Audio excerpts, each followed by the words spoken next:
This meeting is being recorded. Very good. We're all set. Okay, I'm Larry Willett. It is March 15th, 2022, and I'll call to order our quarterly meeting of the Connecticut Home Inspection Licensing Board. It is 11:30 a.m. So, did everyone get the minutes from December 14? Had a chance to look those over? Mm-hmm. Yep. I make Any a motion comments? that we Okay. accept the minutes as read, as printed. Okay, you have a second? I second. Yes. Okay, all in favor? Aye. Opposed? Any opposed? Okay, Tim, you seconded? I did. Myself Bruce and Bruce, did. yeah, Bruce did. Okay. Bruce did. Okay. okay. Any comments or concerns by anybody present today? If not, then we have our DCP Investigation Division with the review of a quarterly report. Good morning, Mr. Chairman. You should have received two sets of reports from us. The Right. first one is from, starts on November. That's a typo. It should be November 1st of 2021 to December 31st of 2021. And I apologize, I didn't see that in the footer. We have received 2 new complaints, and 2 complaints were closed. The first one was a civil matter, unresolved dispute of facts. The investigator wrote that the home inspector did his job, found deficiencies, and put in his report to the prospective buyer that there needed to have it further inspected by the appropriately licensed people to do so. The second one concerning Mr. Stokes, that would be a update from Attorney Fernandez from legal, because I believe you had hearings on the matter. We did. Okay, so she is here. I did see her on there. And then for the time frame from January 1st of 2022 to February 28th of 2022, one file was closed, and all the investigator wrote was that there were no violations found, and we actually received 3 new complaints. Oh. Okay. Okay. Would you or any of your board members have any questions or? Just, I'm curious that those complaints, were they from inspections done from 2021? The new ones? When consumers send complaints in, the dates vary. We've gotten complaints in 2022, and the work, not you with your board, and work was done in 2018. So wow. When the consumer decides they want to file a complaint, we always try to make sure that we put, when we put the incident date, would be the date that it actually was done. Okay. Their new complaints that we received, can I tell you what date? No, they're under investigation, and that would be information we'd be able to provide you once we came to some resolution with the file. Okay.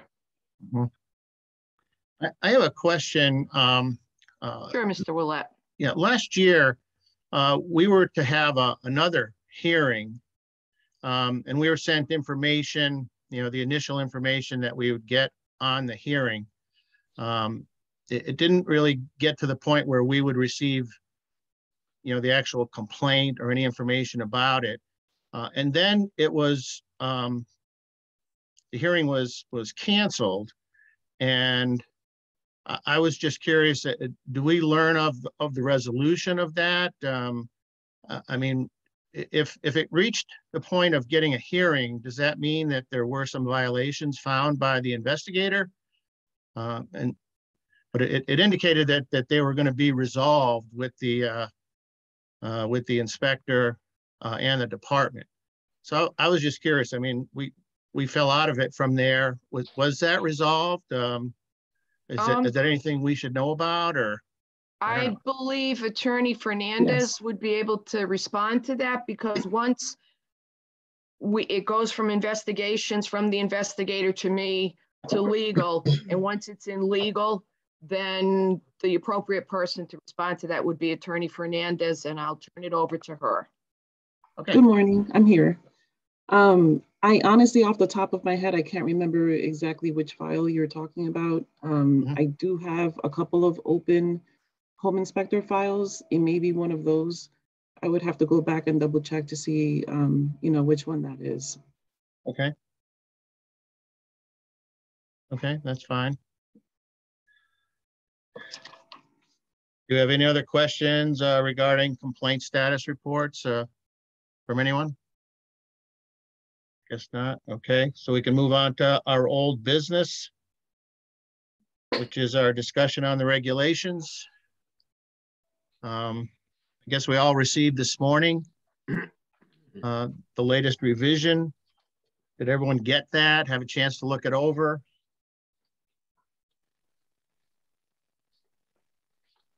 Is that a yes? Yes. Yeah, Got yep, yep. Okay. We're all Okay. awake. So Cynthia, do you want to run us through some of that? Yes, I was about to say I could share my screen and bring it up. Can you do that, Cynthia? Do you need to make you the host, or can you? Let me try it. Let me see. I've never done it on Zoom. I hope it works. And here we go. Yeah, I had trouble with it. I could make you. Let me see.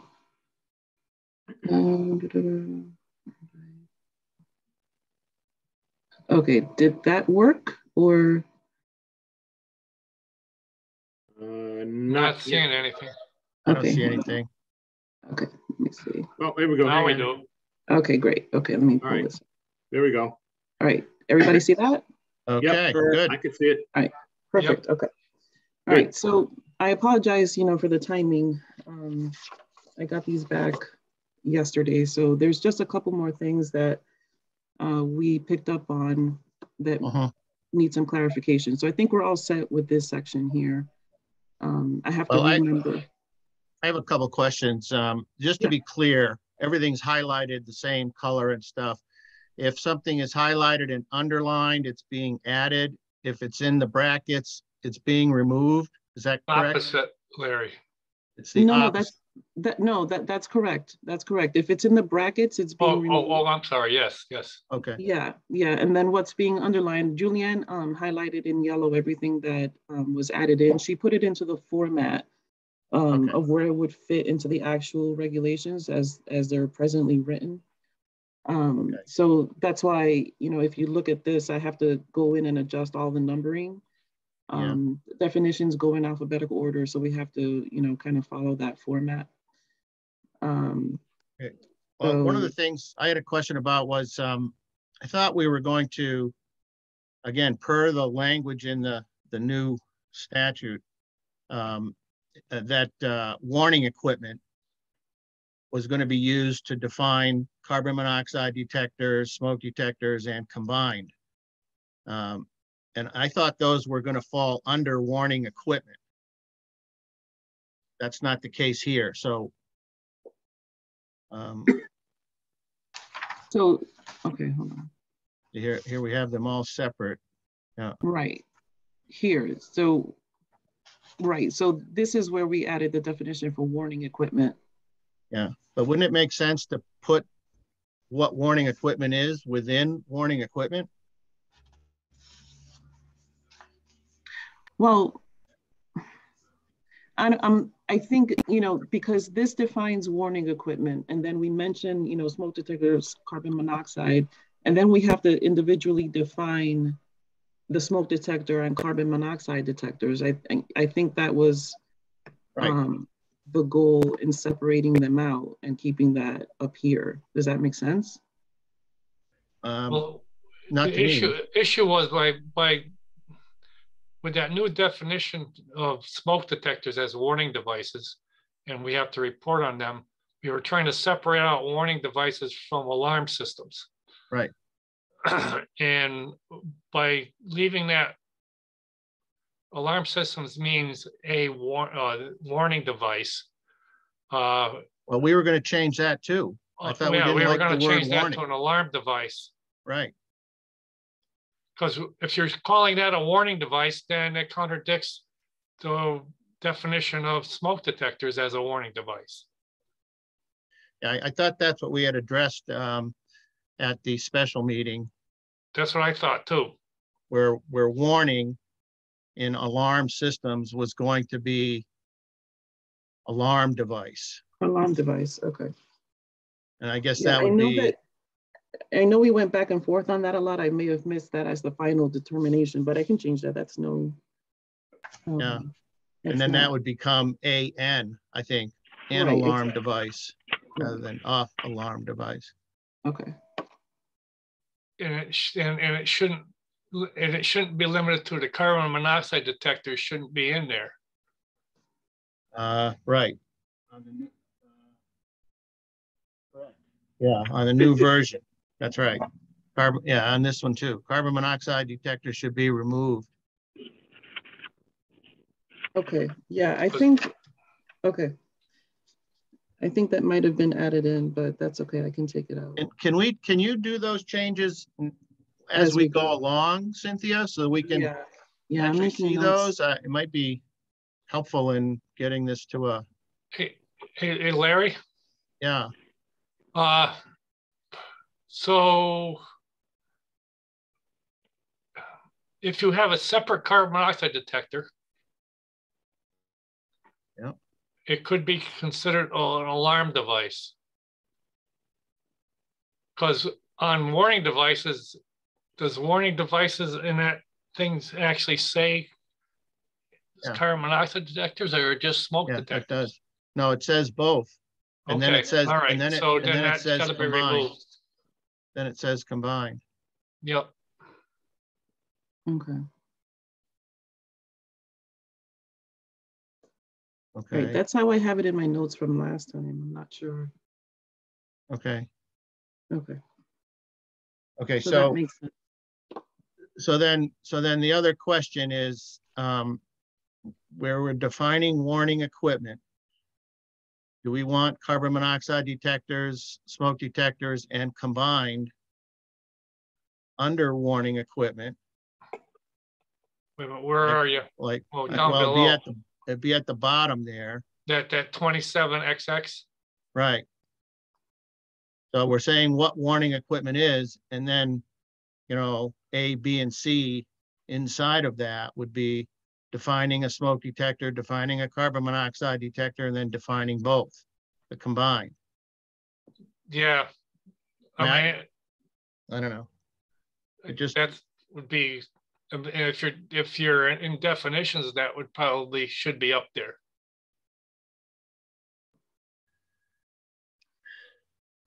Hang on. What do you think, Cynthia? Yeah, the way that I have it from what we discussed last time is the way that it is here. Are you saying that you want to combine it with under the definition of carbon monoxide detector and combined? No, if you move back up to our definition, if we move back up, all right, right here. Actually, Larry, that's all part of definitions, so you don't have to put it up there. Well, just so that everyone understands what I'm just trying to say. Items highlighted 4, 5, and 6 would be within warning equipment. Those are going to be removed. No, this is being added in. This is the addition. Number 6 is just a renumbering of the previous 4. So it's really just 4 and 5. Okay, 4 and 5. Right. It's just being, is what's being added in. Yeah, well, again, just my opinion here, but I just think under warning equipment, which is number 27 something, we should have A, B, and C, so that that's very clear what warning equipment is. I guess, I don't know. I mean, it seems that warning equipment should come before the definition of carbon monoxide detector. 4, 5, 6, and 7 should be warning equipment should be defined prior to that, because then all these things are falling under that. Right. That's what I'm saying. Yeah, I agree with you. Yeah, that would be. So being that they're all alphabetical in terms of the beginning, the first word, right, then carbon monoxide, combined, and smoke detector would be then down at the bottom, either renumbered underneath warning equipment or within the definition of warning equipment. I think that myself, I think that's a bit more clear, but whatever. Okay, so you're saying to cut this out and put it under warning equipment, basically? Yes, as yes. a subsection of warning equipment. Right. Okay. And should we Does anyone have any comments about that? Those? Say again, Rich. Should we get rid of the word alarm device and put in warning device?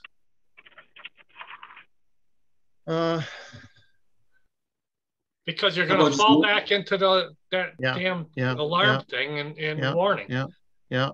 Why don't you just, how about just eliminating alarm and warning? It just means that a device that's solely for the purpose of. There we go. Just leave it as a device. Yeah, okay. Does that make sense? Okay.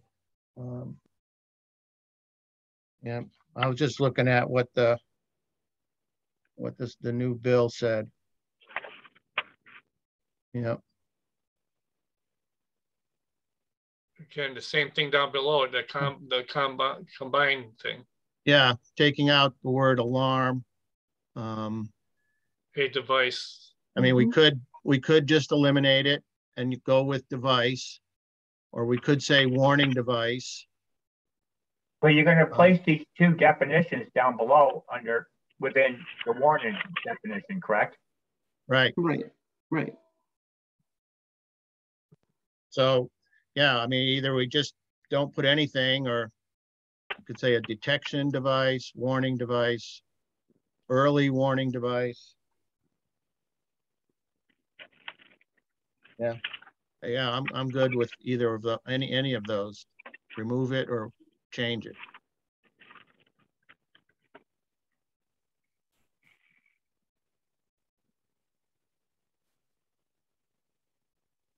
Under spillage detector, it says a device used to detect a leak. We don't put a detector device. We just says a device. Device. Yeah. All right. Yeah. Well, sounds good. Yeah, I think the more consistent we can be, the better. It's going to alleviate any confusion. Right. Sorry, I'm just trying to tweak this over here.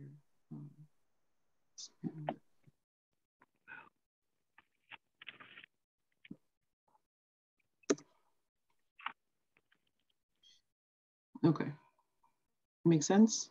Of course, I have to go back and change the numbering and the formatting, but just to get the basics in right now. Okay. So that's okay. That's better. We just got to include smoke detector there as well. Right there. Yep. Mm-hmm. Get rid of alarm. Right.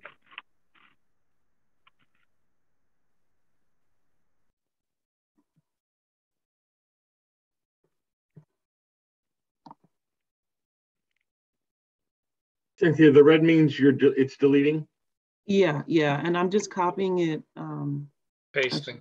This and can leave. Yeah, I'm just copying and pasting. So like 4 and 5, carbon monoxide, combined smoke, that's coming out, right? The red. I'm moving it. I took it out from the top, and it's gonna end up under warning equipment as a subsection. I just have to change, the numbering and the format. Okay. But as long as we get, Because of the way they're listed in that description, probably put smoke detector before carbon monoxide detector. Smoke detectors, I see, right.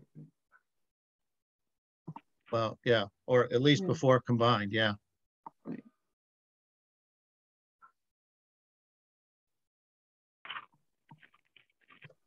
Okay. Okay. All right, so that's all set. Everyone's good with that? I think so. Everyone in agreement on those changes? Any other questions or discussions on that? Yeah, I think that looks good. Yeah. Okay, I'll go back up to the top. All right, so we have that. The next section, I think, was smoke detector. All right, spillage detectors. Yep. Everybody good with that definition? Yes. I think so, yep.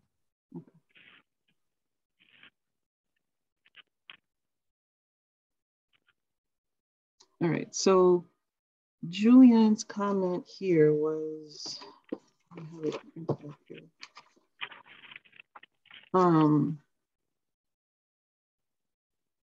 So she thought this might be too broad a definition, the wording of bathing equipment. So, you know, she thought maybe that could be misconstrued to include bathtubs and showers, like regular bathing equipment. Yeah, I agree. So I was thinking, what if we made it recreational, if it comes under the recreational. Recreational facilities, number 16. Yeah. Right, right. Right, instead of saying bathing equipment, if we made it recreational facilities, similar recreational facilities instead. That sounds. Yeah. Since it's already defined. So any spa, jet tub, sauna, or similar recreational facilities. Okay.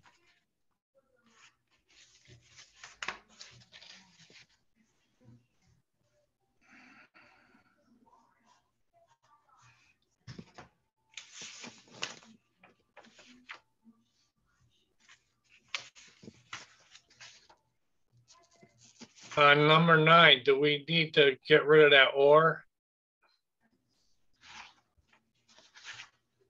Instant water heaters? The or is there just because it's the penultimate, you know, on the list. So that, well, I know, but instant water heaters are not necessarily part of that other portion. No, and it's not intended to be. It's just it's just to say, you know, the list is inclusive of all of these things that came previous. Well, the water heater, the instant water heater is the sink one. It's not a on-demand water heater. So I don't know if it needs to be explained differently, because instant water heaters, some people may assume that's on demand. Or no? Am I correct on that? Why can't you just say domestic water heater? Aren't you talking about the ones in the kitchen sinks where the people get hot water out of? That's what we're talking about, I think. Yeah. So instant hot water heater, could not be confused with a tankless hot water heater? Right. That's what Tim is saying. Yeah. It's worded there. Instant hot water heater, instant. We should say like instant hot water heater, which is an appliance in the kitchen. Or supplemental instant water heaters. Instant hot water heater that instant hot water heater. You need to define it a little clearer. What about like a sink installed or kitchen sink installed instant hot water heater? Because we're talking specifically about that location, correct? Right. Well, it could be in a bar sink in the basement, or it could be a bar sink, or we should say instant hot water heater, or it should say something like. Well, would supplemental indicate that it's something beyond the water heating equipment? supplemental or on demand. No, on demand is the gas fired ones. Yeah, so we have to say something like Potable? Well, those are considered instant hots, aren't they? instant hot. Yeah, that's right. Yeah. So Yeah. if you put instant hot there, doesn't that cover it? Instant hot, single use. What How about about just putting instant, sink? how about put instant sink hot in water there? appliance? Instant hot water appliance. Well, that's, you don't. Yeah, because technically that I'm is an just saying, appliance. If you put the location, that would eliminate any other Could we- water heater. Could we Well, say, what if could it we- was in a pantry or something? could we say Well, it's not gonna instant be- point it's of not gonna put use? the sink for it, though. I didn't say kitchen sink. I Instant, just said sink. instant water heater appliance. That, and then we know we're not. It's an appliance. Yeah. I would still put instant hot because Wow. You don't want to put sink, instant That's hot a, water heater. that's a instant hot. Yeah. well, that's what they, I mean, that's the name brand of those. I mean, That's the name brand, then, so, all right.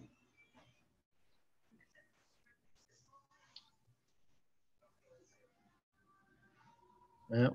Instant hot water heater. I've never really considered a on-demand tankless system as instant, but no, maybe I wouldn't maybe either. That's why I'm saying. some guys do. I would put a dash between instant and hot. I mean, but it's kind of a real estate joke. They're always calling hot water heaters, but they're Yeah, I really, know. they're cold water heaters. The water heater. They're cold water heaters. But, all right. Are we okay with that? Does that kind of limit Are you the, getting rid of the bathing equipment section? That where this is bathing equipment? yeah, Yeah, that was fine. my next question. Should I change Yeah. that to recreational facilities? yeah. I wonder if we have to have all the other stuff. Can we just have recreational facilities? Because those are defined in 16 under our definitions. So could it say any recreational facilities? Yeah, let me- Oh, yeah, that would cover it, right? Because Well, it's already defined up above. it would. right, here's the definition for everyone. Yeah. 16, there it is.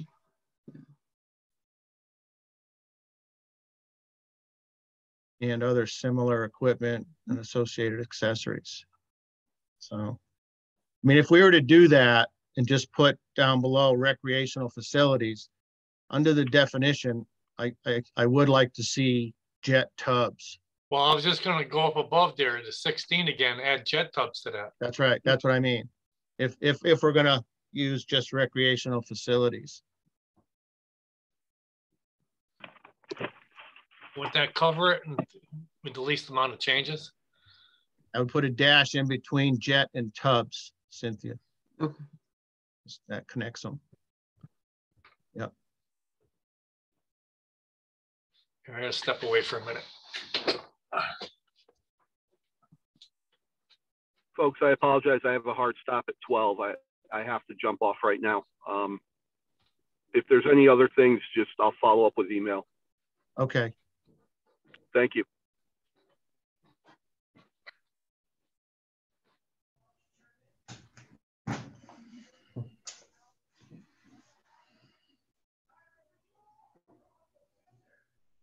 So do we keep any spa or jet tub? Because those are defined up there in recreational facilities. So, Yeah. so Well- really just take out the rest of this and just leave recreational facilities? I think that would do it, but you know, what does others think? Sounds good. Right. Otherwise, we're repeating ourselves. Yeah. Yeah. Okay.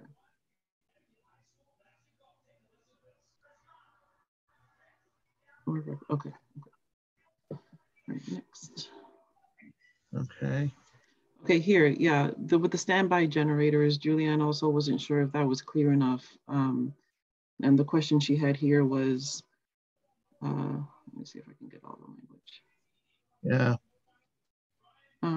Yeah, so if they are not hardwired into the house, or if they're wired in, does that make a difference?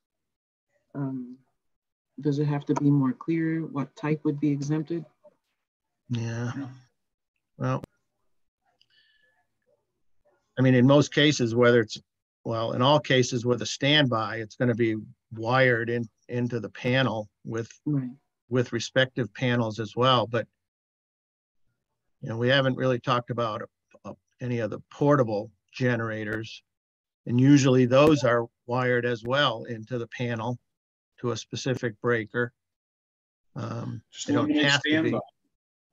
to be. Just limit standby. Yeah, I was going to just say any generators. Any generators. Okay.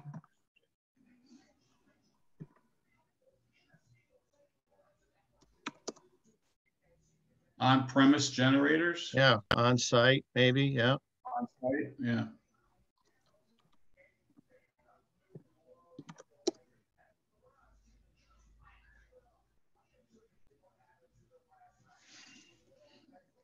Okay.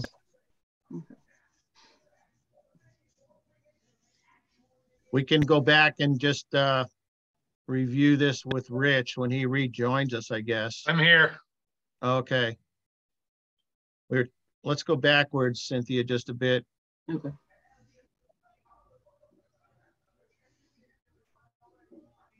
Right here. There was a question on, you can read the question to the right there, Rich, from. Yeah, from I got Julie. that. I was here for that. Oh, okay. So you're okay with any on-site generators? Just Any striking on-site generators. Yep. striking standby. Do Yep. you think that covers what she was after, Cynthia? Yeah, because I think it makes it clear that it's any kind of generator. It doesn't matter whether it's hardwired. Well, actually, do we want to say any on-site generators and related components, or? Right, maybe. Yeah, because it doesn't clarify whether it's hardwired or not, or if it makes any difference. Well, even a hardwired one, we don't test it. Right. Because it requires shutting all the power off. And that's not part of our inspection. If you keep on reading, it does say, or the ancillary wiring systems and components not a part of the primary electrical power. Yeah, so yeah. I think that's pretty broad. Yeah. Okay, so we're good with that? Yeah, probably take out the comma, or no? Yeah, I think we need the comma, but like I said, I'm going to go back and clean all of this up. Yeah, in terms of, you know, formatting and grammar, fix that. Okay, so I think everyone agrees on this part. The only one I had a question was number 4, the amount of warning equipment. In the new statute, it says total number. I mean, I don't know if it makes that much difference, but it just amount seems like. I mean, there's nothing wrong with the language that's already in the statute. We might as well just keep it. Yeah, well, amount is not in the statute. No, meaning the total number to change total number. Over. Yeah. Right. Right. Well, yeah, I think that makes more sense, but. What's that? Is that good? Yep.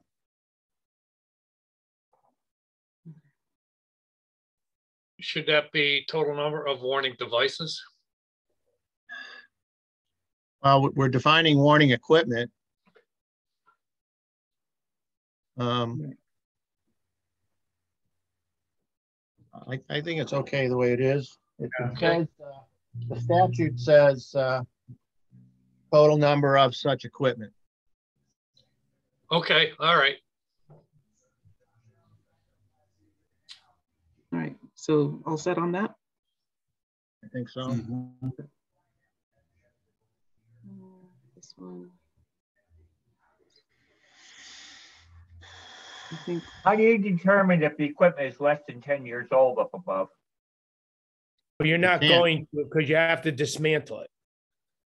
No, if you go back up there. Yep. We're going to require to say It that. says here the inspector We can't shall tell because we can't dismantle it.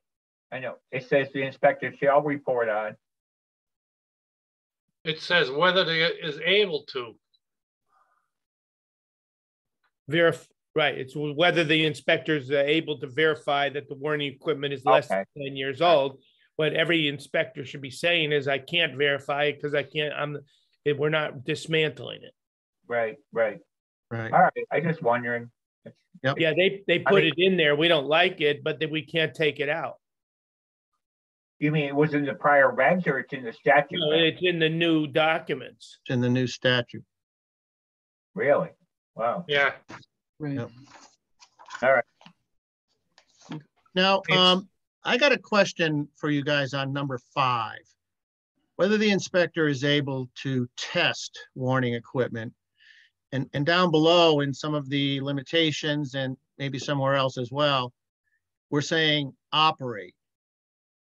Well, the statute says test, so I guess we can't change that, right? Right. Okay. Right, that is where we got that language from. But that's clear enough that operate means the same as test.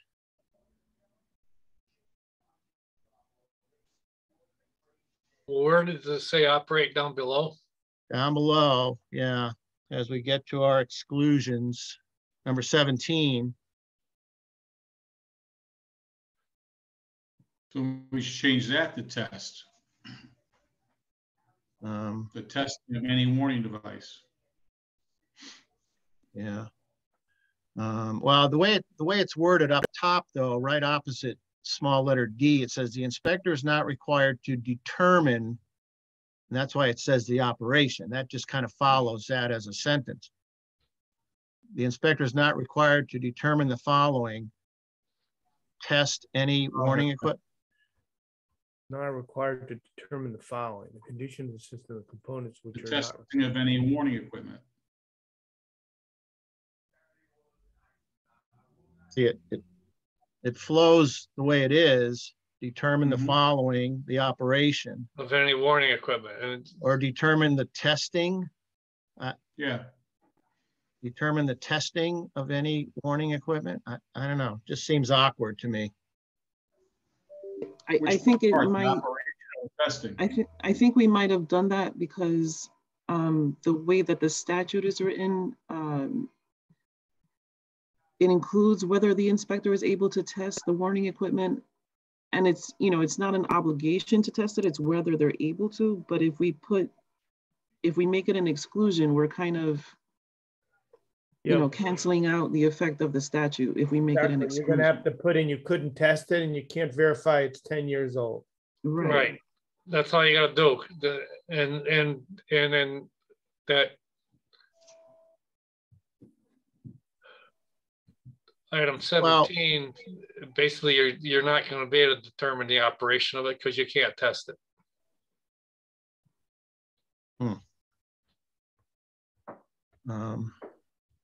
So I would leave it like it is. Yeah, determine type. All right, leave it the way it is. Does that do something to the statute, the operation, the testing? I don't know. Well, basically it says we're not required to determine the following, and that's the operation of any warning equipment, because we're not going to be able to test it. All right.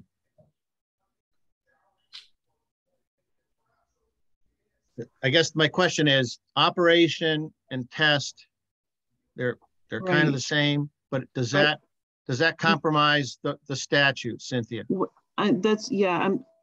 Is like the intention behind that section more to determine the functionality of it or the actual operation of it?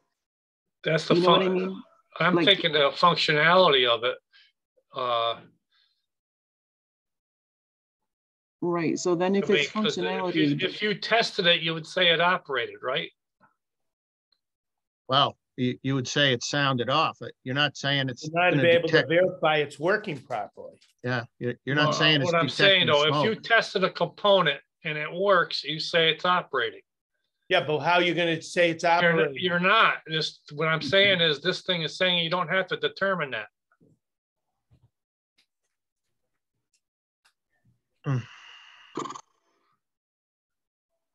You don't have to determine that. Well, you're taking on the liability. If you operated and you say you operated and it's working, then you're taking on the liability that it's going to detect a smoke. Bruce, I'm just saying that in this 17, it's saying you do not have to do that.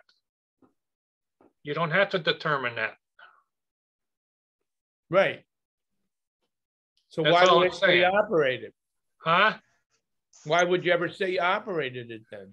I'm saying when you do a test on whether on any piece of equipment and it works, you say it operated, no? In your report, operated at the time of the inspection or whatever. In Right. this instance, it's saying we do not have to do that.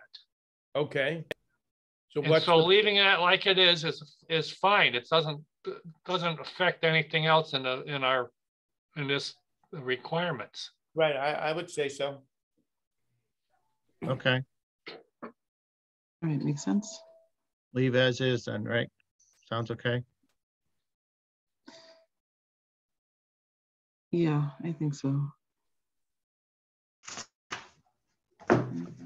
Okay, here we go. All right, so in terms of this, at the last meeting, we talked about interns having to complete their 100 home inspections within 4 years. Julianne thought that was, okay, meaning we had the authority to do that because the statute was pretty broad on the power given to the commissioner and the board to create regulations. She just wanted us to flesh it out a little more if and when there are exceptions, hardship waivers, or, what happens if someone doesn't complete within 4 years? Are they able to carry over any of their inspections? What if somebody gets cancer within those 4 years? We could add a hardship waiver. Can I just make a quick comment, Cynthia? Yeah. When you say that a home inspector intern shall complete the 100 home inspections required, are you really trying to say that they have to apply for the license too? In other words, is that another way of saying, okay, you've completed the 100 inspections, now you got to go for the license? Within those 4 years, correct, right. Don't make application for license, because it seems like this is stepping up to it, but okay, I've completed my 100 inspections, but I decided I don't want to get the license. Maybe I'm reading more into it, but. Well, that's kind of the problem that we're trying to fix. I mean, we have interns that have had their permit for over 15 years. Yeah, so I think we should add that a home inspector intern shall complete the 100 inspections required within 4 years after the issuance of an inspector intern permit and apply for a license. And make application for license. And must make application for license within the 4 years. Well, because that kind of puts a cap on it, right, Bruce? I mean, that's what we're trying to do. Or you could put something like they can complete it within the 4 years, and then within 3 months they have to apply for a license. Yeah, I just when I read that, I want to make sure that that like caps it off, Right. Well, the thing is that. Right, one at a time. The last meeting, guys, we agreed that was going to they'd have to get their the 100 home inspections and the license within a 4-year period. Yeah. Right. Because the fact that they could take that test, the concern was they could only take the test X amount of times before they had to take the course over again. And we felt within that 4-year period, they would be able to take the test, 3 times? Right. It says because you need a year in between each. You can take it twice, and you have to wait a year or something.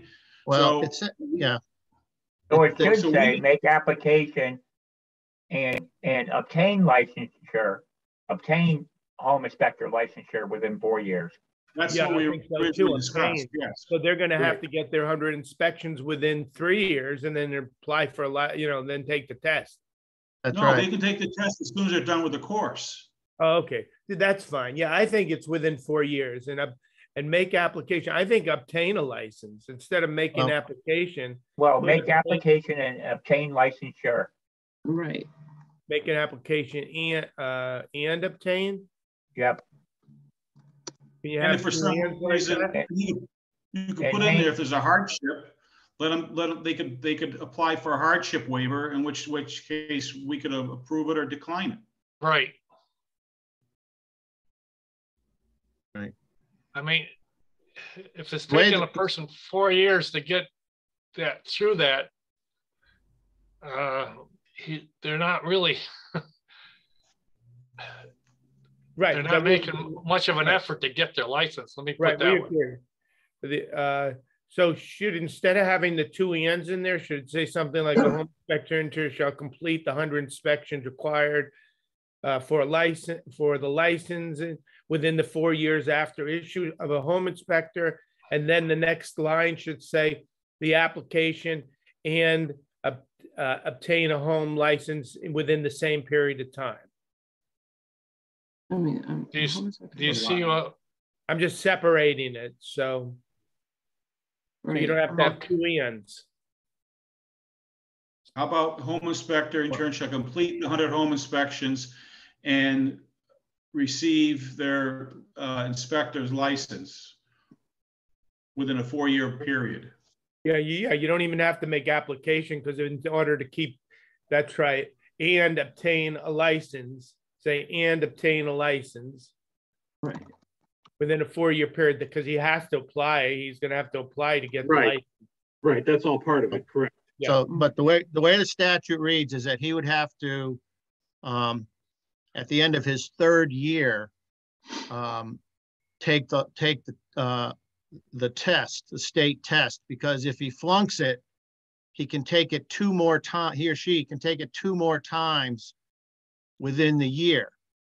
Well, that will be the guy, whoever's applying for the license will have to figure this out. He has to figure out what the regulations are, what the rules are, and maybe he should start taking the test, you're right after he takes the course. Right. We mean- can do that. What What's if we that? made it more generic and just said a home inspector intern shall complete all requirements necessary to obtain licensure within 4 Mhm. years?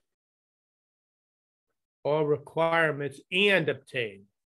And obtain home inspector, a Right. home inspector intern shall complete, in other words, instead of starting to break it out 100 inspections to make the Mhm. application, Right, shall complete all requirements and obtain Mhm.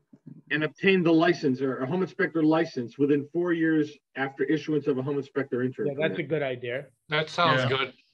Yeah, I'm okay with Less is that. more. Start doing the laundry list, then you start picking it apart, you know? Right, Right. and we Right, miss right. something, then this broadens it, so in case it ever changes, they still have to do it. Bingo. Yep. That's right, Bruce. Requirements for licensure. The all I mean, that's- requirements. Yeah, all requirements and obtain a license within the 4 years. Right. Make a Mhm. definite statement. And then, like the board said, if there's issues or special situations, God forbid there's illness or whatever, Yeah. can be addressed. Which we do anyhow. So would that cover Julianne's first question? What happens if they don't? They would then come to the board with their And- reasonings, and we would then decide one way or another? Yeah, No, exactly. yeah, I think Well- we need to spell that out a little more, but I'm still trying to just get this one sentence The home right. inspector shall complete all requirements and obtain And obtain, that's the license part, right. within the 4 years Obtain, of issuance of a home inspector intern permit. right, And obtain, we take out, take out 4. Yeah, right.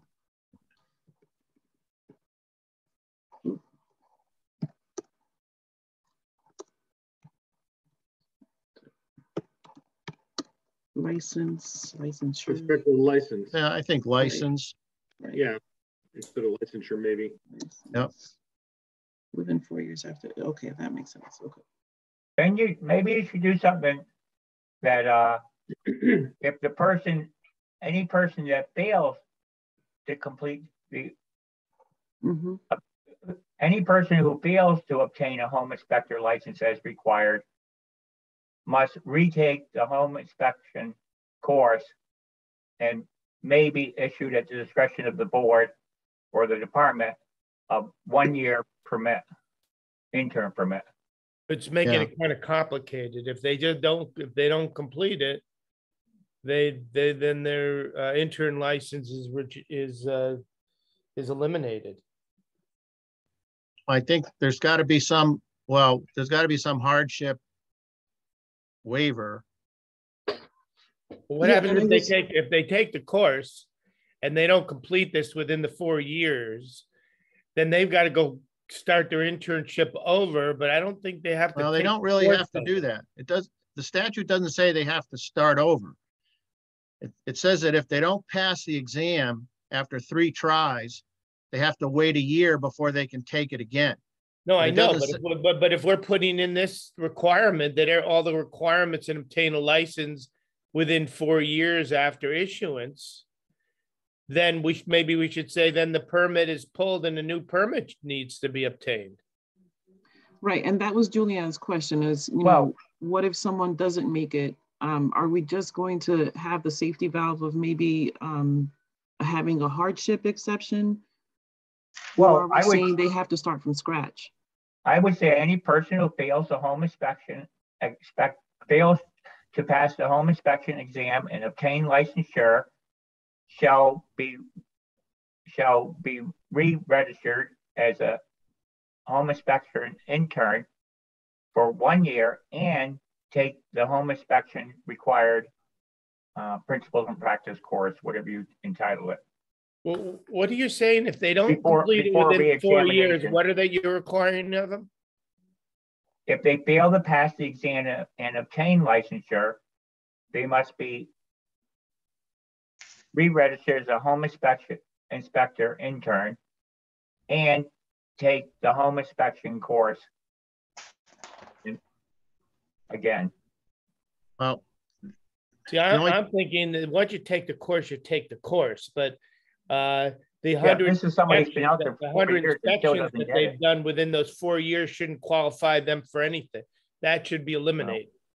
I think it has to depend on where they're light in their requirements. I mean, they can't even apply for their permit unless they've taken the course. So that's kind of done. So taken and passed a course. Now they go into their 100 inspections and taking the state test. So I think we have to address that. A guy, maybe he took the state test right when he got going, and now he's doing his 100. And what if he doesn't do 100 within the time frame? So I think we have to kind of address both of those in whatever the hardship, might be. The problem with the hardship is, as well as I do, when they don't complete it within the 4 years, they'll come in with some hardship. They're going to come in with all kinds of hardship. Yeah. I had family problems. I have this, I have that. So I think you should make this real clear. If an intern does not complete his 100 inspections, does not pass the test, then their internship is revoked. And then you could determine what does he need to do? But I think in this part, we ought to just say that the intern permit is revoked. Okay. Hey, Richard, in the other fields, as far as an apprenticeship and stuff like that, can they stay as an apprentice for their whole career? Well, if they fail to pass the examination, first of all, they have unlimited chances to take the test. But if they fail to pass the examination, they could be re-registered as an apprentice, and then they get sent over to the labor department. The labor department says, okay, let's see what's wrong with you. Let's see what your exam results are. Maybe you need to take a couple courses in building trade safety. Maybe you need to take courses on codes. And so they'll keep them registered until they take the additional school-related instruction where they're weak in. and then they have an opportunity to take the test again. Well, I think we ought to back up and say, what are we trying to achieve here? And what we're trying to achieve is we don't want interns out there being an intern for 20, 30 years. Right. Well, Right. But if Bruce, that's why, if they're working for a company like yourself, Right. okay, I push them through that they're going to complete a lot faster than 4 years. I understand that, but if they were working and they didn't want to become a home inspector, they just wanted to stay an intern forever, and they were doing a good job, would you keep them on? No, I would require that they get their permit because I want to be able to send people out who have license. Plus, you don't want ongoing liability. No, Right. You know, you have a customer, this guy's been an intern for 8 years. He does a good job, but he missed something. Why are you keeping him on? Yeah. Yeah, we don't want to lose track of what we're trying to accomplish, and that's to put some brackets around this whole thing. I think if a guy doesn't finish his 100, well, then he needs to present why. And I'm sure they can lie to us, but we give them a time frame to continue to complete their 100. Right. So And why don't we just put, right, exactly. So why don't we just put in what we have, like a home inspector shall complete all the requirements and obtain a license within 4 years after issuance of a home inspector intern permit, or his permit, the permit at that time will be revoked unless there's a hardship. Well, why can't you just leave it where it is and just say any hardships can be presented to the committee or to the board? Yeah, you can do that too. I was going to say there's already within the regs, there's a section for hardship for CEs not being completed. We could use, similar criteria, kind of cut and paste. I can pull it up. where is that in the regs? Maybe that's enough language in that spot to it's cover this. under 2491-24. I can pull it up for everybody real quick. Or you said? You think it's important though to put a period in that area? In other words, like Bruce was saying, you didn't get your license. So we should address what happens to your intern permit if it's active. It stops. The intern permit is no longer valid. I mean, I think No longer know. Can we do that? Can you? I mean, I know what you're saying. You want to, like Larry said, you want to put a bracket on this. You want to stop. I think you're right. I think you're right. Exactly. We ought to just say what happens unless there's a hardship. Right. Okay. Right. So you want to stop the cycle from going on again without presenting good cause, right? Right. Why do we issue it again to you? You already took 4 years. I'm just saying. I mean, maybe put a period, a cap on that, or some way of terminating. Right. You need to clearly understand the consequences. Well, I think that the permit being revoked pending a hardship, makes sense, and then it's the hardship is pretty well defined in 24. Mm-hmm. I definitely think some conclusion should be there, in terms of, to prevent the person from starting all over again without a good reason. And I don't know. Right. All requirements and obtain a license. License within 4 years after issuance of a home inspector permit. And obtain a license.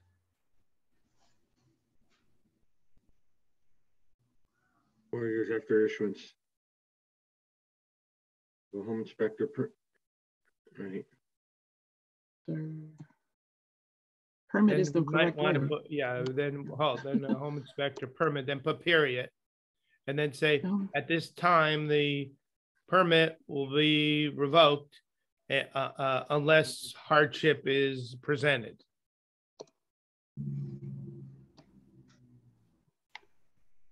Such permit shall be after issuance of the home inspector. The word is terminated. Such permit shall be 4 years after issuance of a home inspector permit. Then put period.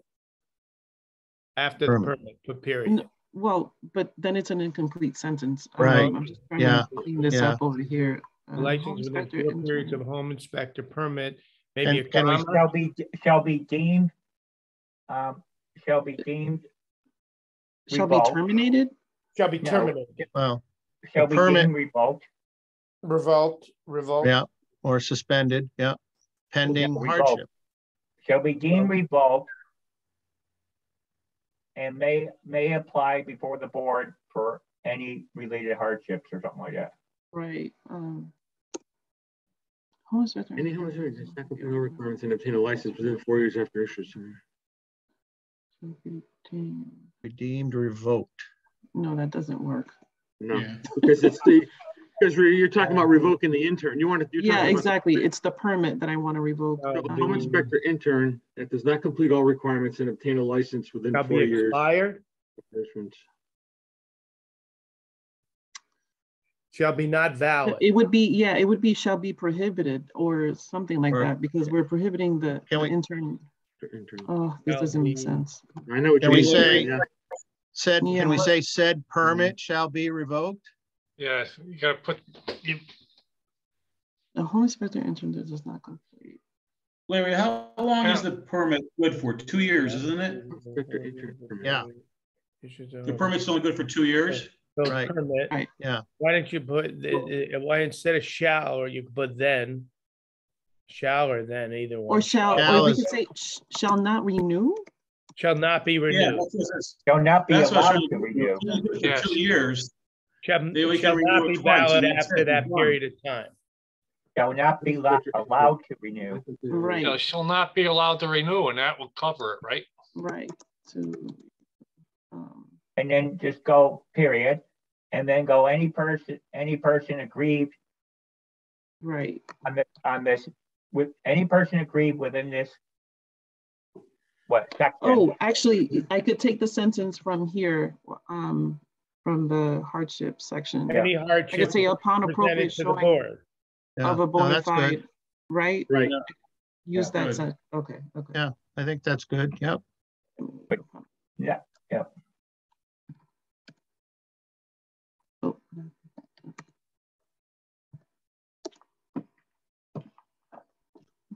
Shall not be allowed to renew such permit, maybe? Upon So it's appropriate showing of a hardship. Right. I'll go back to that and just get this. You Right. could copy, I'm sorry. you could probably We're all dreaming. copy from that. Yeah. Copy and paste that off the, Yeah, it's a PDF, so it doesn't. Oh. Yeah, but I think it will. Okay, it's locked. Cynthia. You think? Let me see. Within- Okay, where did I stop? Highlight it and copy it.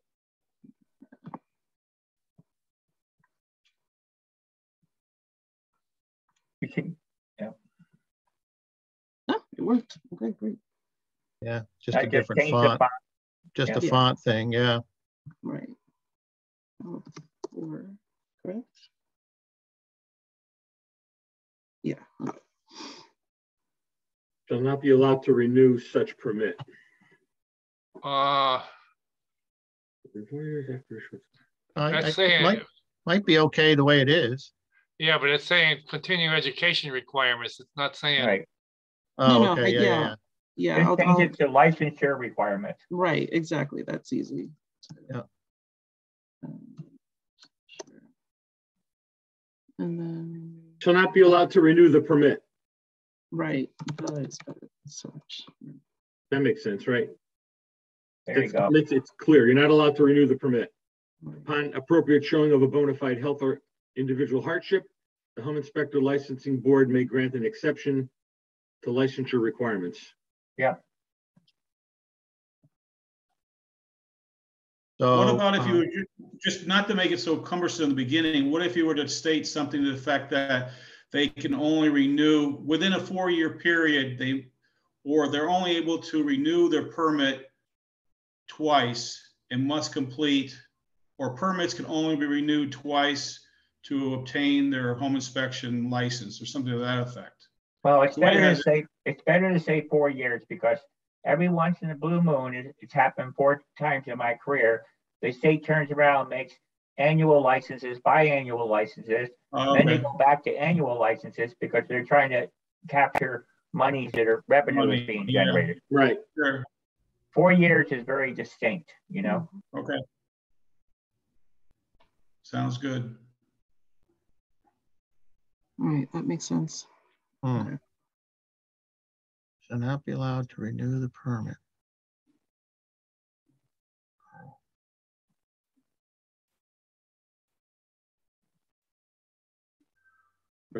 Maybe their permit. A grant and exception to licensure.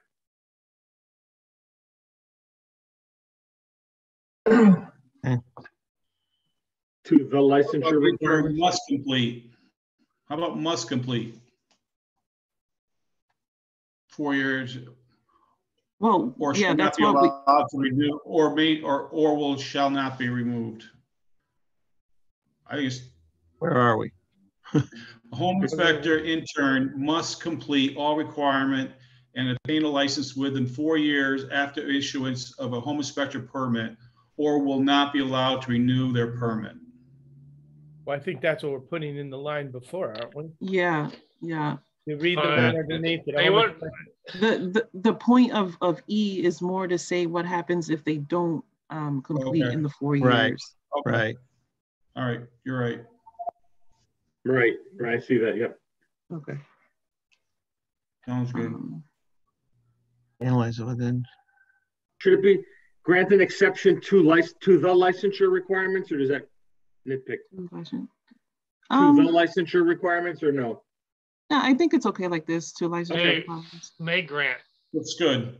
Yeah, may grant an exception to the yeah, we could say to the, I think the. To the licensure requirements. Right. Yeah. Yeah. Sounds good. Okay, good. Okay.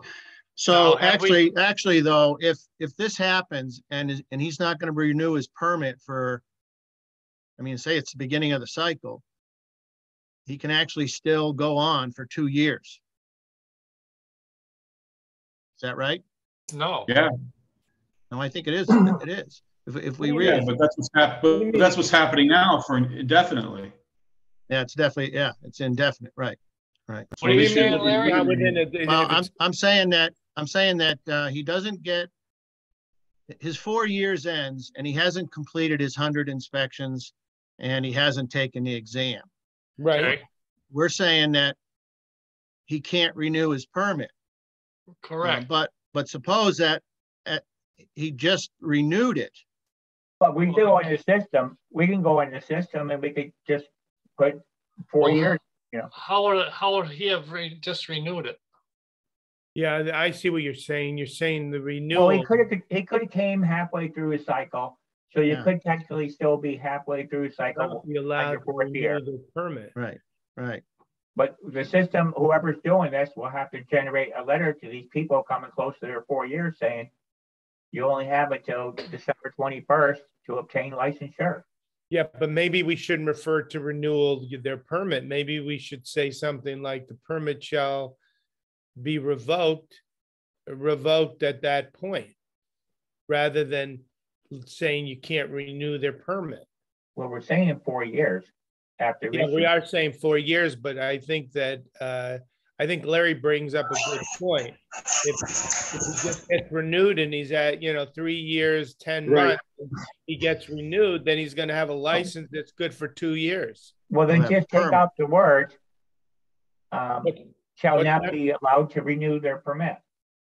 Well, take out those words. If you don't put it, if you don't refer to renewing your permit and make it more that it's 4 years from the date they start the internship, then you're going to say it gets, forget about renewing. It just then it would say a home inspector permit shall be revoked. Yeah. But if you just change it to where you say a home inspector intern that does not complete all requirements and obtain a license within 4 years after issuance of a home inspector permit, and then take out the words shall not be allowed to renew their permit. Right, take that out.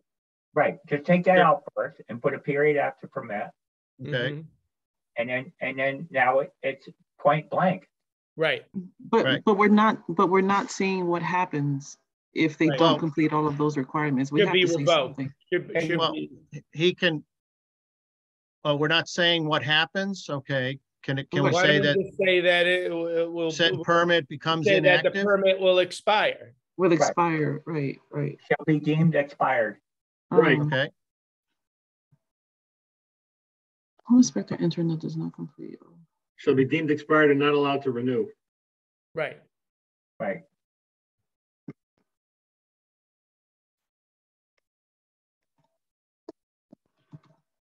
Take out And not not. permitted to renew or allowed, whatever. I don't know No, what- take out the word not. Oh, yeah. I see that.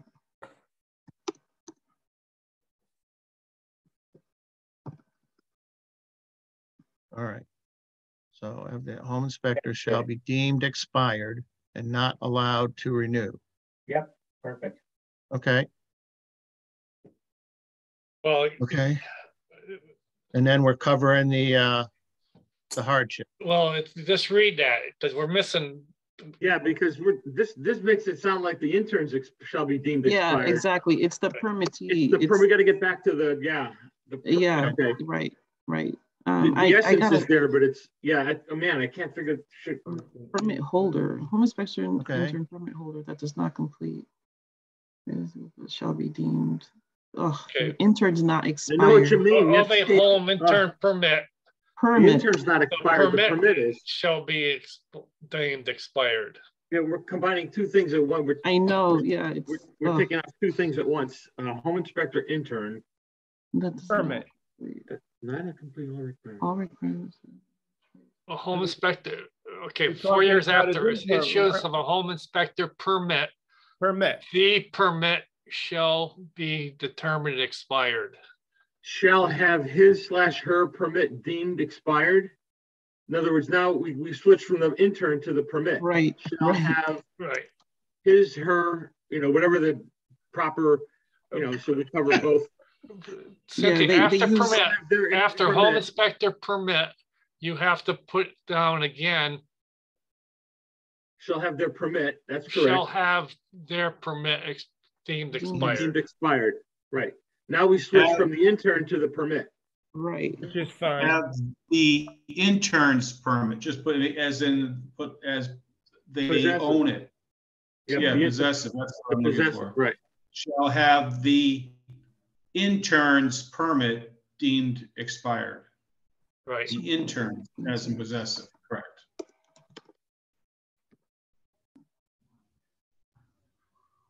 Ooh, so wow, that's convoluted. Yeah. Yeah, It's it gotta almost be a seems better like we way. need, How about shall have their? Just go back to shall have their permit. Their pertains to intern, right? So Yeah. I understand what Tim. Yeah, shoot. Shall have their permit deemed expired and not allowed to renew. Have their permit.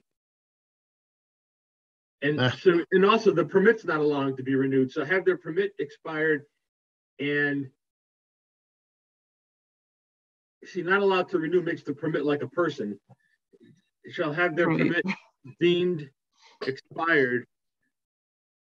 Period. This and or now you want to say, I mean, because right, up above, up here, we're saying that it's 4 years, so we don't really have to repeat that it's not allowed to renew because the 4 years are done. Have their permit deemed expired. That could be the assumption. well, Okay, that's, here's let me just throw something in there. Instead of putting 4 years, could we put at the end of their second licensing period? No. Because people get interns at all different times. They don't get it right at the renewal. okay. Okay. And the state, and that was just brought up earlier that the state may change it from 2 years to 3 years to 1 year. Right. Shall have their permit deemed expired. 4 years. Well, We could. What if we just ended it there? That deemed expired. 4 years, the home inspection is home inspector permit issuance. Have their permit deemed expired without option to renew. Right, but do we need to define a home inspector until it shall complete all requirements, obtain a home inspection license within 4 years of issuance of a home inspection permit. Okay, that's clear. Mhm. A home inspector and then a home inspector intern that does not complete all requirements, obtain a license within the 4 years of issuance of a home inspector permit. Permit. Issuance of a home inspection permit, comma, maybe, shall Yeah, comma, have the shall. permit deemed Deemed expired. expired. Issuance of a home inspection permit shall have the permit deemed expired upon appropriate showing of bona fide health or individual hardship. The home inspection board may grant an exception to the license requirement. That sounds fine. Mhm. Yeah, I think that's complete. They'll have their permit deemed expired, that you can leave it that way. Can you say without option to renew, or just leave it expired? I think So I would go with leaving it at expired because we've already said they have to complete it within 4 years. Okay, If they don't right. complete it in 4 years, they're done, you know. So pretty then much. at some point, we're going to be approached, okay, I did it. I did not do it within the 4 years. I got it expired. I want to go for another license. He'll have to me, that should complete the training again.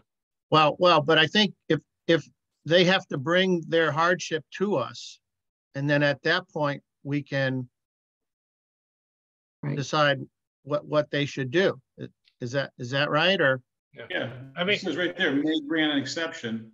What if the guy, one of these guys that's been licensed or had their permits for 12 years or 15 years, and basically they've only completed maybe 10 hours with another inspector, and all they've been doing is renewing this permit. They don't know anything. Well, I As think far you're as going to have training, to. they've lost I think all you're their. when these regs pass, you're going to have to send out a letter to all home inspector interns of these sections. Let them know they have 1 year to. That's They're right. over- they've held it- That's right.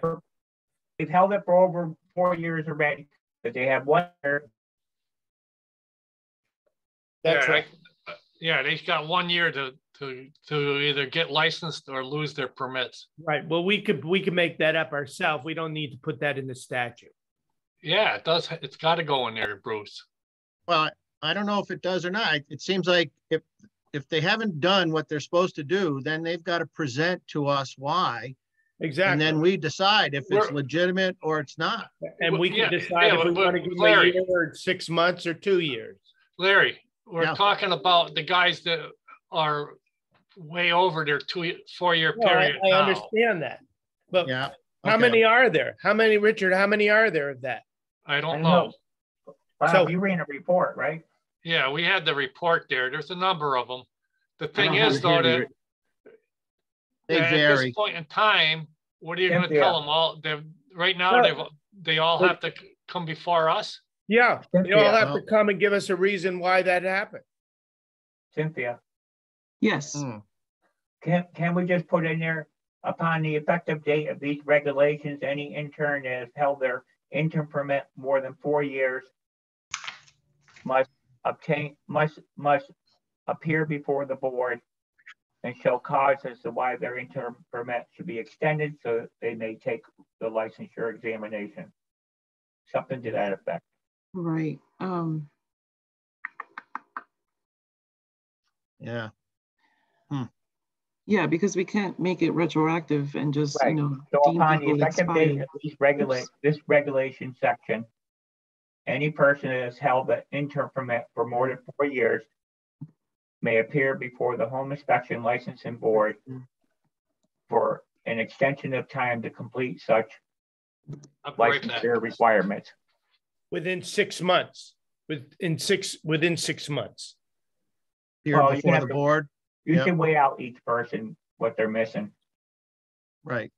But I think we got to put a time period on that. I agree.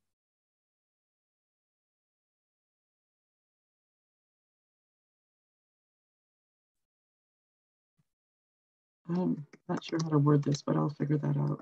On the effective date. Of these regulations, anyone For who's these- held a permit for longer than 4 years needs to appear before the home inspection licensing board to show cause as to why their interim permit time should be extended to obtain licensure. All right.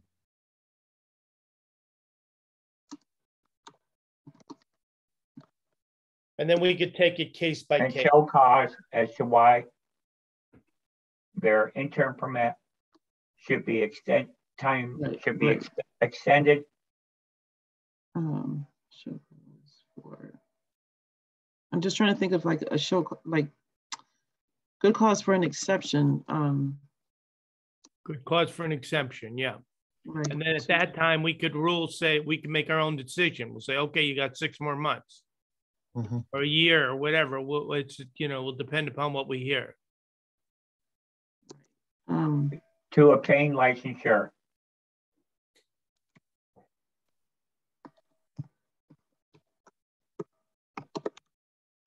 There, period. Makes sense. Okay. That's good. Should it say upon the effective date? Yeah. And should we say these amended regulations or just regulations? Makes sense. On effective date of these amended regulations. I mean, we're also going to send out a letter, aren't we? Yeah, you probably should. I Yeah, think we we're going can to send have out a to. letter, especially to the people who this qualifies them for. Should be required to report. Maybe even with a signed receipt to make sure they got it.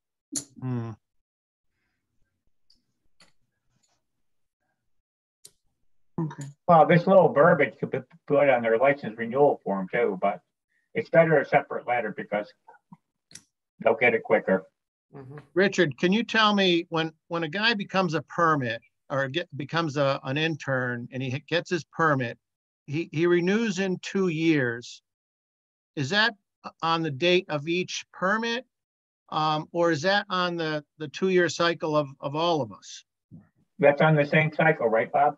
Everybody, Yeah. yeah. So Right. that's why I was saying earlier, if somebody comes in halfway into a cycle, Yeah. right. But it's still, that's why I wanted it left as 4 years. Exactly. But we'll have the initial date the intern permit was issued in the system. Okay.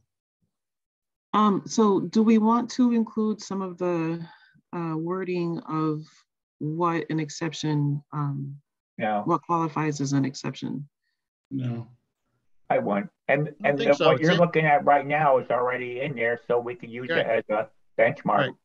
Right, but it specifically refers to continuing education. So I just want that to. first line does. Oh, okay.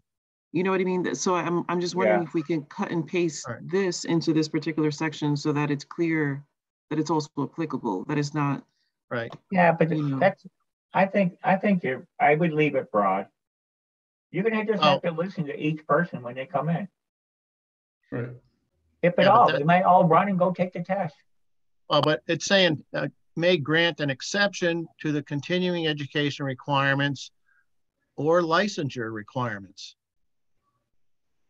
But we already say bona fide health or other individual hardship. Right. Okay. I think you're fine. That makes sense. Think so? All right. Okay. All right.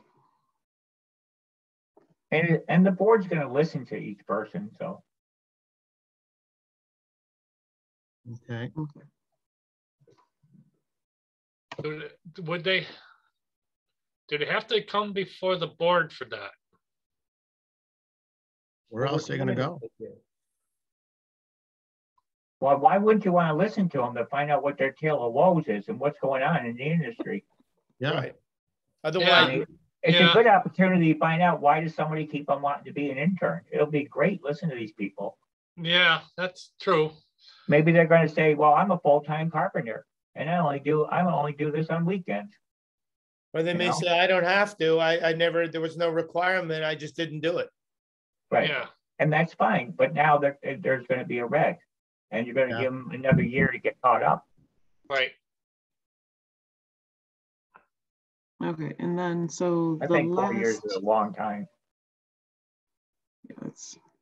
Let me just, okay, all right. So the last one was this. We don't have any disagreement about. I think. Well, we had that was changed a while back, and we were just waiting to implement it. But then in the one above, doesn't that satisfy what Julianne is asking? Yes, I just added that in. Exactly right. I added that in as a result of her request. Oh, okay. So I thought we had that in. Okay. I thought so too, but somehow. Yeah, it is. It's I have it on my previous graph. Yeah, that was on there. Yeah. 27. It was on 27E. Yeah. Right. That's what I thought too. But here it is. So this. So I think that covers that concern. Right. Okay. Bob, can they, and Rich, can they go online to notify, or do they have to do a written form? Well, we'll have to decide what's the best way to do that. Well, it says a form prescribed by the commissioner. Wait a minute. The home inspector intern shall notify the department in a form prescribed by the commissioner of the termination of a home inspector supervision within 10 days. Well, why doesn't the home inspector also notify us that they're released, that they're no longer? He does. He does. Right on the here. next, where's that? Down next below? one right down. here. They should probably be together under 28. No, yeah, it's different sections. Okay. Because this section covers what an intern shall do up here, Yep. and then this is for the home inspector. So we'll have to. You have to make a form. A generic form, Bob, that covers both of these, and they check off whether they're the intern or they're the home inspector, and they can download it off our app, and then they can email it to us. We could upload it in their credential screen. Right. I was going to go back to, since we went over last summer with Jay Cohen, and he created that form for informing interns.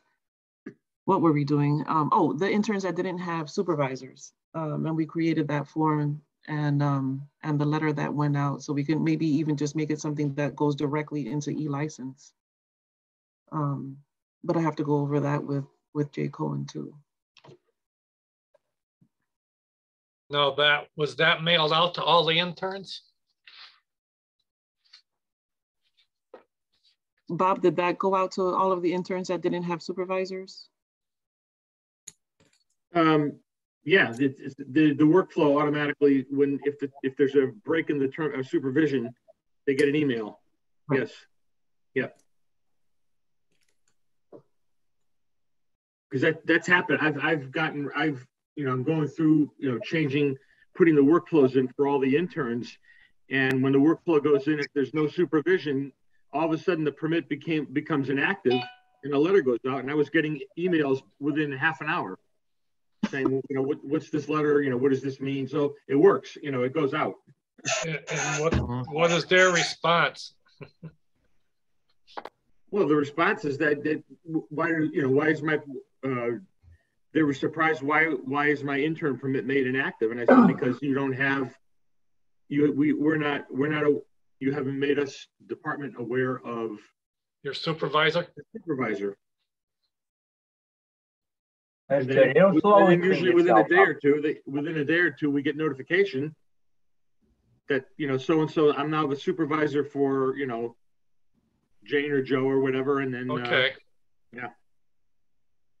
Could there be, because of, I know it's up to the intern to keep track of the hours and stuff.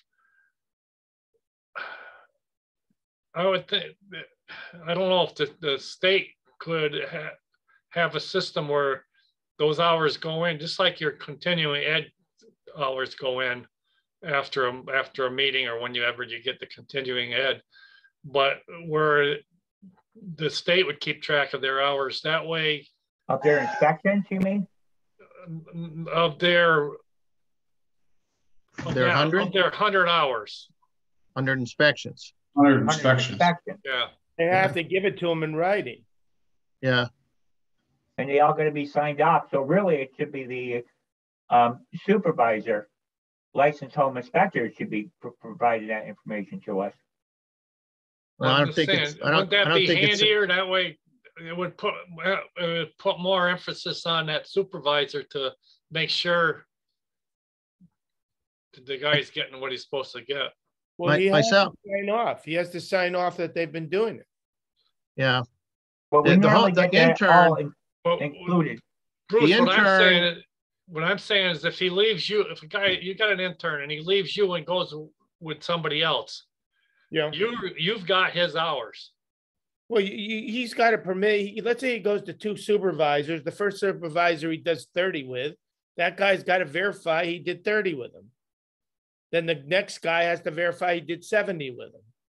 I know, but who gets that verification? Richard. They should both be, both the intern and the supervisor, home inspector should be keeping those records.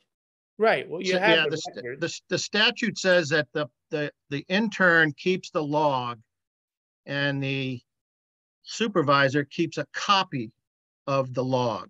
Right. So there aren't 2 separate logs, but there's one log. I think this is another can of worms, guys, because if you read this, I think supervisors are taking more than one intern to a property. Yep. And that's all covered in the regulations, how that should be, but these logs aren't being audited as far as I know. Well, if we want to, we can audit. I mean, that's our choice. If we could want some year, we could say, okay, let's check on some interns' records. Well, because if you look down the listing of the interns, you'll see where a bunch of them have the same supervisor. And I doubt that a guy who has 5 interns is turning out 500 inspections, 100 per guy. I thought you could only have 2 interns. Each supervisor can only have 2 interns. Well, that's not according to that list. I saw a few guys that have several. Well, I thought that was the regulations, isn't it, Robert? Well, the way it's in the regulations is that it states any one site. I'll read one of them. It says no more than 2 home inspector interns may be under the direct or indirect supervision of a licensed inspector at any one site. Right. So in other words, one site that says that he can't bring more than 2 to one site. Oh, and only one of those can take credit, though, right, Larry? Only one can take credit, but then further on, 12 inspectors. Further on, let me just add. Further on, it says no more than 1 inspector intern may be present during the direct supervision requirement. So if that's the first 10. That's the first 10. So a supervisor and 1 inspector. Does it go on to say, Larry, anywhere that you could only have 2 interns, or you could have more? No, it doesn't say you're limited to 2. It only says you're limited to 2 on any one site, but it says direct or indirect. But then the next a few lines down, it says no more than 1 should be present for the direct supervision. So to me, those 2 things conflict with each other. Yeah. Well, I think it's basically saying if you're, if it's the first 10 that that an intern, that you have an intern, those have to be single. One-on-one, right. One-on-one. But after that, it sounds like you can only have 2 interns with you on an inspection. No, well, the one that says no more than 2 may be under direct or indirect. Well, I think no, because it already defined that direct, you only could have 1. No, I'm saying that they're both listed. One is 27A and one is 27D in our regs, in the regs now. But that would conflict. They would conflict if you had more than 1 direct. That's what I'm saying. They are in conflict, in my opinion. Maybe I'm missing something, but if you read it, I misunderstood the whole thing. I thought you could only have two interns. But I guess it sounds like what you're telling me, you could have 20 interns. Yeah, because it only says at any one site. So I see. You can have more than 2, but you can't bring them. You can't bring everybody to the site. You can only bring 2. Can I ask the question?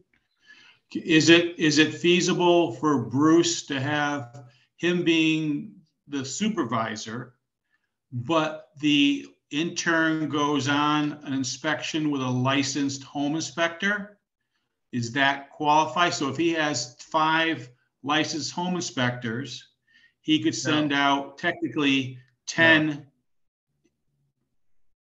So you're telling me that the supervisor is the one who's supposed to be well, okay, after the first 10, he doesn't have to be supervised anymore. Well, his work has to be supervised, but he doesn't have to, I suppose it sounds like you don't have to go out with him on an inspection, you have to supervise him. Well, you have to look at his report. Right. So he could be out there with another one of your other licensed home inspectors in your group. So Bruce technically being this, he could have 50 interns and go out, and then he could supervise them all, and then just have them after the first 10, he could start sending them out to any licensed inspector that he has. Well, he doesn't even have to send them out with a licensed inspector. He could send that intern out by himself. Yeah. By himself. Yeah. Right. But meanwhile, you have to think about business itself. You have to think about your business, and you know, anybody who's doing that. Let's say if somebody's making a business of getting people licensed. Number one, you're creating all this competition. Who would ever do that? You know? Well, the thing is, Bruce, I mean, I know you're not, but I know there is businesses out there that do that. They have many interns. Yeah, there's no doubt about it. That's right. And they're telling the interns to go get their own home inspections. Right. Right. But the truth of the matter is it doesn't work. That does not work. Yeah. Because these interns come to me all day long. Say, I can't make it through these other programs. So those programs don't work. Yeah. But anyhow, you're right. Well, the regulations are ambiguous. There's no doubt about it. Yeah. But the truth of the matter is, being on the board for as long as I have, I don't see this as a real problem that we've ever had to really deal with. We haven't really run into it. I think it's always been there, and it's just never been addressed. But I just think what the risk is that guys aren't being fully trained per the intent of our regulation. Well, that could be true, Larry, but are we getting complaints that people, I mean, I saw that one that we just saw, I think it was, it Stoley or whatever it was. He didn't have a license. Oh yeah, right. But I mean, other than that, you know, there's got to be 50,000 inspections a year in Connecticut. Right. And the thing is, though, if looking at the people that have had complaints against them, how many of them are brand new inspectors? Right. That's what I'm saying. You know, I don't know. I've been on the board longer than 10 years. That's 5 million inspections. 5 million inspections. How many have come to this board complaining that there's people not qualified to do the inspection, and they're an intern, and that this whole system's not working? I agree. Never. Wow. So I think we're wasting our time right now in trying to figure this out, because it's going to take a lot more than, you know, a few lines in the, you know, to change it. Yeah. Well, like I said, it's a can of worms. You know, people may be taking advantage of it and just on a supervisor side, and nothing's going wrong. That's fine, I guess. You wait till the consumer. If it's a problem, well, we should address it, Larry. Any problem that comes to the board that especially if it came to our board 10 times, if it came to our board 5 times, right? It doesn't come to our board. Right. Yeah, I don't know. I mean, maybe we should do some audits from time to time of, say, a supervisor has 6 guys, audit their records. Well, could be where we've got some of those interns that have been interns for a lot more than 4 years. Well, because they're working. I think that maybe what we ought to do is, like, if we have an intern, he comes in to get his license and he says he has 100 inspections with a supervisor. Maybe we should send a letter out to the supervisor and say, we just want the verification that he did these 100 inspections with you. Well, I'm sure you're going to get that. I'm What sure do you you're mean gonna get that. Well, because he's supposed to be keeping a log. Well, I know, even if I'm sure he's, if he signs off, Larry, and then that guy creates, he's not very good inspector and he has a lot of problems, then we're gonna have an issue, at least we have something in writing from that supervisor saying that he qualified this guy for the 100 inspections. I mean, our guys take a lot more than 100 to really be qualified. Yeah. So 100 is not a great number, but it's one that the regulations will give them a license. But I mean, I've had interns, I've had to go out with them 200 inspections before I'm satisfied that I want to let them go. But see, that's the issue there, Bruce, is that some of these guys aren't even going out with them. They do the 10 and that's it. And they never even check up on these guys. And but like you say, it as far as complaints go, it hasn't really come to a head. Right. I mean, we're really a board that's trying to protect the public. Yeah. Right. And if the public was getting hurt by this process constantly, I think we'd have to address it. But at this point, I just don't feel it's a need that we have to do. Well, doing this thing here with the 4 years, that's going to shake things up.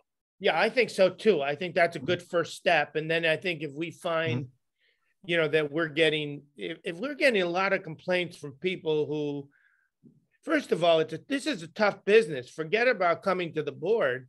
These people are going to be sued. They're not going to be in business. You're not doing good business. They don't really care about us as much as they care about their bottom line in their pocket. You do horrible inspections and you're not following the regulations.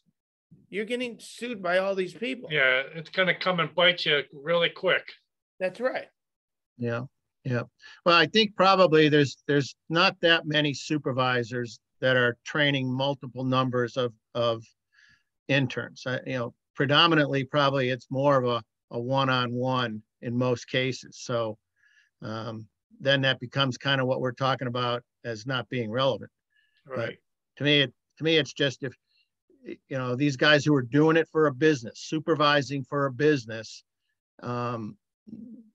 and we don't know for sure, but it just seems like there's a good chance that they're, not doing it per the regs. Well, but we don't get the complaints on them, like you say, Bruce. So maybe we don't worry about it. I'll tell you right now, with the climate that we're dealing with 10 offers on a house, right? Yeah. Agents are saying don't get an inspection. Oh yeah, right. So I'm just saying it's going to be harder and harder for these guys to get their hours in. Not even the hours, just to be in this business. I mean, they're saying across the country the average is 50% of the houses not getting inspected. Yeah, is that right? Right. I believe. So I want you to keep that in mind, Bruce. That number, once we put our stamp of approval on this with regard to our smoke detection and stuff, 50% of the people are not even getting this information because they're not having a home inspection done. So that's right. It kind of boils down to, why are the home inspectors required to do this rather than the homeowner making a disclosure about the same things? Yes, I have them. This is how many, and this is where they are. They operate, and they're less than 10 years old. Every home buyer gets that disclosure, but not every home buyer has an inspection.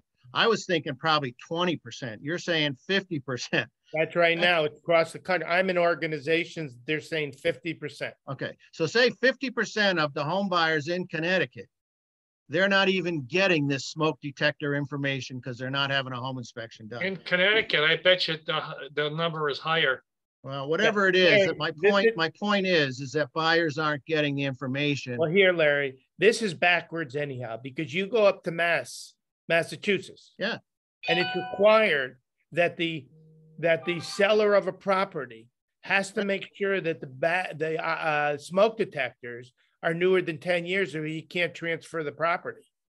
Right. That's what I'm saying. This whole process that we've been dealing with for months, in my opinion, is misplaced. It should be it should be in the hands of a homeowner, or it should be in the hands of the fire marshal. The fire marshal, that's never going to happen. too strong of a lobby against it, but it should be a one-page disclosure that every home seller has to do when they prepare their house for a sale.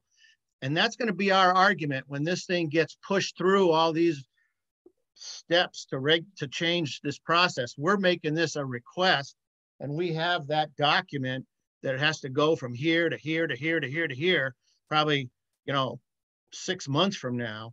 And when they kick it out saying, you guys got to redo this because you're not testing or you're not do whatever they say, that's basically our argument, or one of our arguments, that this whole thing is misplaced and it was rammed through last year. It's in the wrong forum, and whoever tried to push this through, every lobbyist or whoever did this, they did it wrong. It should have gone to the homeowner, and it should have been a requirement of a transfer of a property. That's right. And it should be one of the steps. I mean, it should be a single page that would be added to the disclosure. Look how quick they put a disclosure on about the crumbling concrete. I mean, that happened in no time, or now sellers have to make a disclosure. Well, but with regard to this, they're dumping it on us. But forget about even the disclosure, Larry, because if you really want protection, you have to require that, every kitchen and bath should have GFI circuits. Every house should have a smoke detector and a carbon monoxide that's newer than 10 years. Otherwise, the property can't be transferred, because you put it in a seller disclosure and then you tell them, look, if you don't want to give them a seller disclosure, just give them $250. No. See, to me, you take out that buyout clause. Right. Well, there shouldn't be a buyout. Right. Well, it's in there. So I'm saying it should be a requirement of a transfer of a sale. And then you'll get them all done. Then let's move along here if we can. Yeah. I know. All right. Are we all? I mean, it's been great that Cynthia's been able to make these changes. Are we at a point where we want to make a motion? Can someone make a motion to accept these requested amendments? I make a motion to accept the changes we just made to the amendments. I'll second it. All right, so we have a second. All in favor? Aye. Any opposed? Okay. So I think, Cynthia, our job is done with this. It's ready to be moved on to the next group. Okay. Right, I'll go through and put it into the, insert it where it needs inserting, changing, section numbers and letters. Right. And it'll have to go through Julianne again. Okay. And then it can move on and, start the process, hopefully. Can we see after it goes through them, just to see if they messed anything up again? Yeah, absolutely. If Julianne wants, makes any changes, I'll come back to you guys with it. I'll send it back out. Yeah, because well, can we see the draft that you make that's going to go to her and then to the others? Exactly. Can we get a copy of that? Yes, I'll send it. Yeah.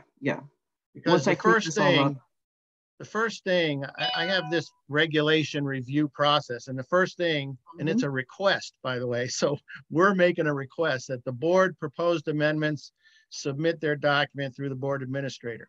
And then the board administrator is gonna go through 2 through 6 more steps, and under 6, there's A through L of all these other people who have to look at this and approve it. Right. So we're a long ways, but I would just like to see the draft that they are going to be looking at. Yes, definitely. Yeah, I can do that. Yeah. Okay, perfect. Okay. All right. Hopefully this will go through. Is that it, guys? All right. So that's number 5 on the agenda. Any new business that anyone has? Nope. Nope, no new business. Any correspondence? Any comments or concerns from anybody? Nope. I guess not. No. Do we have a motion to adjourn? I'll make a motion to adjourn. Second? Second. Okay. All in favor?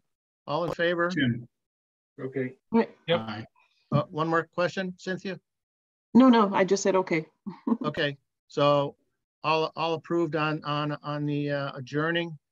say aye. Aye. Aye. All right, nobody opposed. Okay. I think we've done it. All right, next meeting's when? Guys, later. Thank you. Next meeting is June 14th. So Bob or Richard, if you're still in, Yeah. I noticed opposite our March 15th, it says via Zoom. None of those have via Zoom on the upcoming meetings in June, September, December. Is there a possibility that we're going to have in-person meetings? Has that been discussed at all? I don't know. That's Bob's schedule. I don't know what he, maybe he hasn't gotten dates yet for the Zoom meetings. Yeah. Okay. Well, Yeah. no, they're in. The dates are in, but I don't know. I haven't gotten directive yet in terms of what, whether we're going with in-person meetings or not yet. The Zoom meetings are booked. I mean, they were booked early just in case, we need them. So the time slots are there. So you're saying Larry's looking at some kind of document you sent. So you're saying they're all Zoom meetings right now? No, on the agenda, I've listed all the future meetings, and the ones I know that are for sure are Zoom, I put down next to, the March. Well, that's why. Oh. Yeah. So that's only today. Right. So probably when we get our next notice of the meeting and our next agenda, and if it is Zoom, it'll say Zoom. Yes. For June. It'll say June for Zoom. Okay. Right. All right, guys, I gotta go. Okay. All right. See you All right. guys. Everyone's good. Take care. Thanks, guys. Thank you. Thank Bye. you. All right. Take care. Bye. Over and out.